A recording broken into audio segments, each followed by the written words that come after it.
Today we are talking to Lori Selsberg of Dell about putting the performance in process management. Lori, why did EMC decide that focusing on end-to-end processes was the best method for supporting its One EMC initiative? EMC, like most large and probably small corporations, is functionally organized. And when we decided that we wanted to start to do initiatives that were broad spectrum and cross-functional, we realized that unless you look at process instead of function, that you would miss gaps, dependencies, and handoffs.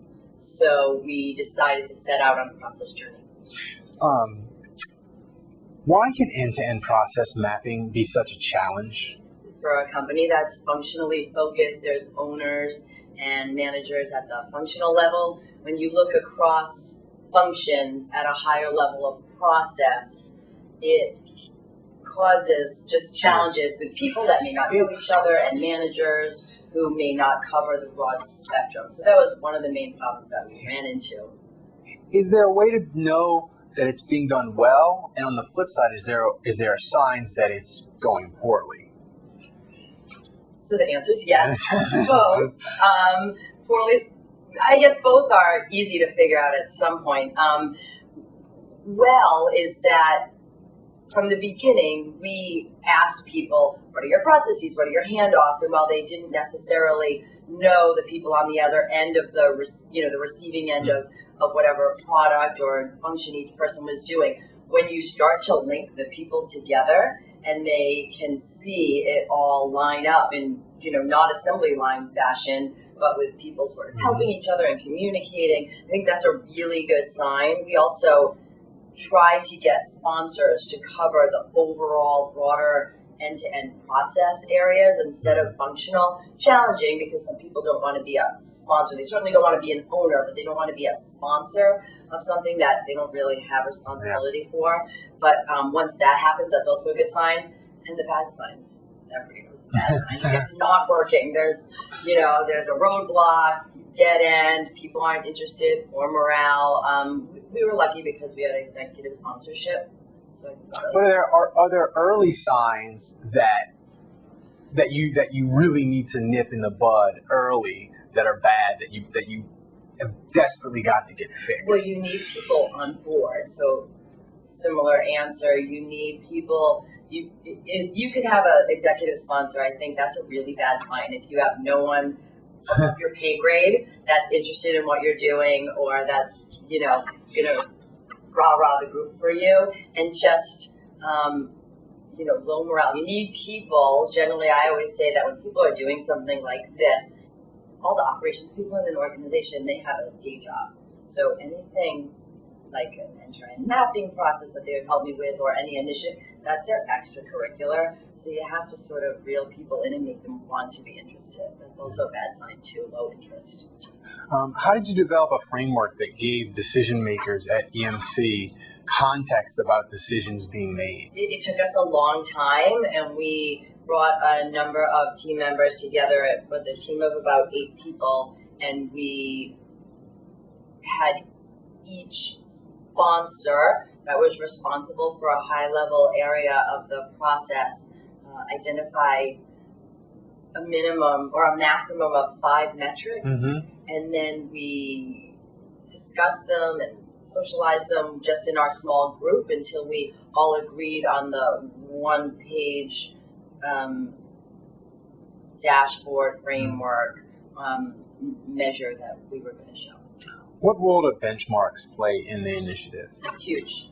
Benchmarks were huge, and kudos to APQC for giving us all the data that we needed. I always say process without measure and measure out without context isn't very useful. So process without measure, right? You can have your process, but until you have some sort of measurement, key performance indicator, whatnot on top of that. And then on top of that measure, it's great to know what your measure score is. But if you're not comparing yourself to a goal or a benchmark better, then you almost, what's the value in it? Yeah.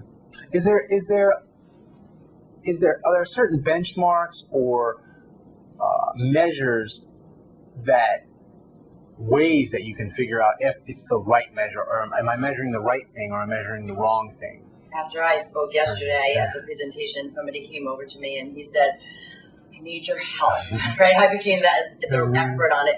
I need your help. I'm trying to do what you seem to have already done, and I have someone that gave us a benchmark or a metric, and he's saying that he gave us a metric, and against the benchmark, he thinks that he is, green on top of the heap, but really they're not performing.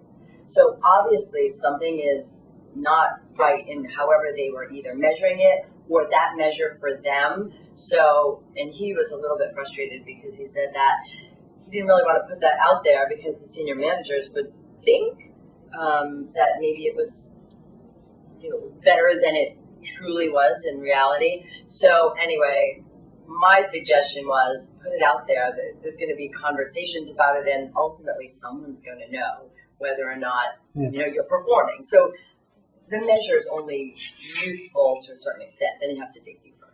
Yeah, and what is the key to making sure a company's overall strategic objective is part of process management improvement? So the key is finding out what are the strategic objectives. Everybody knows we're out there, to make money. Even a nonprofit organization needs to, keep the lights on, profitable, right? At least be even. So beyond that, I think it's important to have conversations up the rank to try to determine if the focus is employee satisfaction, customer satisfaction, cash flow. If you're a public company, earnings per share. I mean, there's so many different ways, diversity. There's so many things that can be your focus. I think it's all important because ultimately that's why we set out on the journey, because we said there's a lot of work going on, but what if they're not really targeted to the right areas that the highest pay grade people want? So I think the corporation strategic objectives play a huge role because everything should be aimed to challenges. Number one, what really are they? And two, how are they prioritized? Everything I listed, everybody wants, but until you know the priority of them, it's hard to focus. Lori Selsberg of Dell, thanks for joining us. Thank you.